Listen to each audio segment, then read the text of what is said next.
Atul Londhe Patil, NDA की 4, India की 5, others 4। लाज बचाने की आज हर कोई कोशिश करेगा। दांव पर काफी कुछ इंडिया गठबंधन का ज्यादा है, एक सीट ही ज्यादा है। आप मानते हैं ना कि लाज बचानी है, प्रतिष्ठा बचानी है।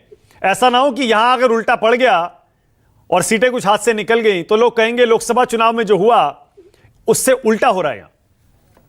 नहीं देखो मानक भाई, लोकसभा में तो एंजियोप्लास्टी हुई थी, अभी बायपोल में बाईपास हो जाएगा बीजेपी का। आप लिख के रख लो, सारी की सारी सीटें इंडिया गठबंधन जीतेगा।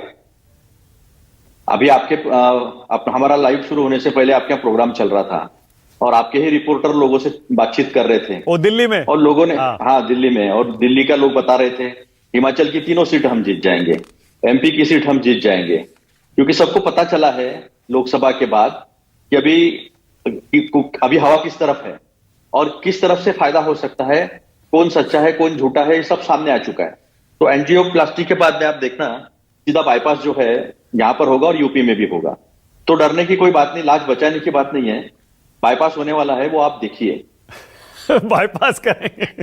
अच्छा, तो 13 में से कितनी सीटें जीतने का दावा कर रहे हैं? 13 की 13 सीटें जीतेंगे हम। 13 की 13 एनडीए गठबंधन 13 की 13 सीटें जीतेगा। अच्छा, और अगर कुछ उल्टा हो गया तो आप मान लेंगे कि हवा दूसरी तरफ बह रही है? होने वाला ही नहीं है, मान लेने की क्या बात है। ये बातें तो हम पहले से करते आ रहे हैं। महाराष्ट्र के बारे में आपने कहा था, नहीं ऐसा हो सकता है क्या? मैंने कहा था बीजेपी सिंगल डिजिट में रहेगा, रहा बीजेपी सिंगल डिजिट में।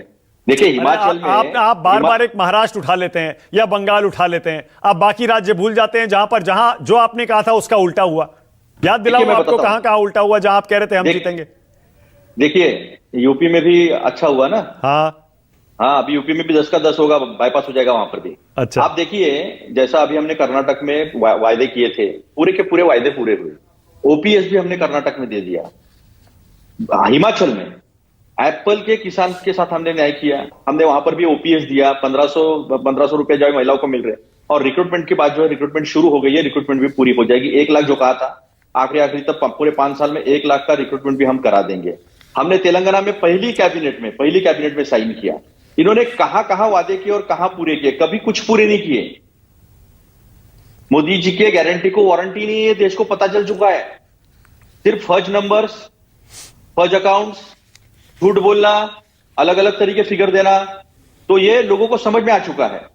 तो इसी का अंतर है कि कौन सच बोलता है, कौन झूठ बोलता है, कौन वायदे करता है और कौन पूरे करता है। अच्छा, एक चीज लोगों के सामने आ चुका है। अच्छा ठीक है, एक चीज और बताइए। आपने अभी कहा कि हवा जिस दिशा में बह रही है वो उसी दिशा में बहेगी और आप बाईपोल भी जीतेंगे, आपने यही कहा ना? हाँ। ओके, तो आपने ये कैसे मान लिया कि हवा आपकी दिशा में है? सरकार तो एनडीए की बनी है। देखिए सरकार एनडीए की बनी, 400 बोल रहे थे ना। 240 में कई सीटें जो है किस तरह से जीते, सारी दुनिया को मालूम है किस तरह से इलेक्शन कमीशन का इस्तेमाल हुआ। आपको बताता हूं मैं कैसे इन्होंने किया है। धुलिया में 4 ईवीएम काउंटिंग की बची थी, डिक्लेयर कर दिया। तो वहां पर जब लड़ाई हुई और 4 ईवीएम गिने गई तो हम जीत गए। सातारा की कॉन्स्टिट्यूंसी में इन्होंने पिपानी, एक जो तुराह जो है, तुराह हमारे यहां तुरा बोलते हैं, तो तुराह के नीचे जो है बड़ा सा जो है पिपानी लगाया, ट्रम्पेट, आदमी गिनाता हुआ। तो वो आदमी कभी खड़ा था ही नहीं, तो वो उसको 1 लाख वोट मिल गए और हम हार गए 18-19 हजार। तो ये हर जगह किया इन्होंने। तो आप ये ना समझिए ये हत्याई हुई सरकार है, ये चुन के आई हुई सरकार नहीं है, ये हत्याई हुई सरकार। देखिए जनादेश को मान लेना चाहिए, अपमान नहीं करना चाहिए उसका। हत्याई हुई सरकार मत बोलिए। आपको भी पता है कि जो वोट आपको मिला है वो भी जनादेश का हिस्सा है, जो इनको मिला है वो भी जनादेश का हिस्सा है। अरे अब तो 1 महीने से ऊपर हो गया इस सरकार को। मानक भाई जो सच है वो ना आप छुपा सकते ना मैं छुपा सकता हूं। मैंने आपके सामने उदाहरण के साथ रखा है। भाई अगर कहीं कोई गड़बड़ी हुई है, आपको पता है लोकतंत्र है, आपको पता है शिकायत कर सकते हैं इलेक्शन कमीशन, नहीं तो आप कोर्ट भी जा सकते हैं, आपको मालूम है कोर्ट भी जा सकते हैं, सब जगह वीडियो रिकॉर्डिंग होती है। सुनिए ना मानक भाई, आपके साथ भी और मेरे साथ मुझे भी पता है इलेक्शन कमीशन लोकतांत्रिक है क्या?